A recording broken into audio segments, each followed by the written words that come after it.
The whole Vietnam War was based around the Cold War. We didn't want communism to spread across the nation. That's why Eisenhower warned, if Vietnam is lost to communism, the rest of Southeast Asia would topple like a row of dominoes. Even Japan might be lost. But all at the same time, we believed that pouring money, material, and men into jungles of Indochina without some trace of victory was futile and self-destructive. The Vietnamese Buddhists, so disgusted in Diem, publicly protested by setting themselves on fire. Before 1966, who were against the war were considered unpatriotic. At first, people didn't know that much about the war, but then three major TV networks began to broadcast news on the war and all of the political debates. Then people began to question why the war was being fought. As more anger was being built towards the war, there were more protests.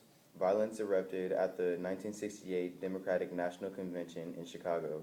The police attacked anti-war protesters, and the protesters fought back. 100 protesters were injured, while 175 were arrested.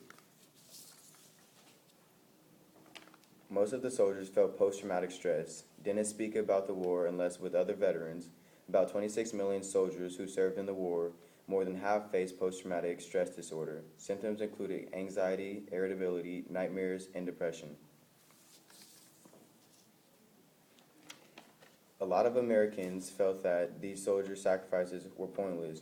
After all, the war was lost, and some Americans doubted that the U.S. lacked the will to be a world leader.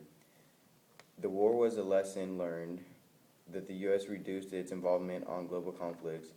From Nixon's choice to secretly bomb Cambodia in 1973, people began to second-guess everything the government told them. In 1982, a monument was created to honor a veteran from Vietnam. Washington, D.C. finally made vets feel at home.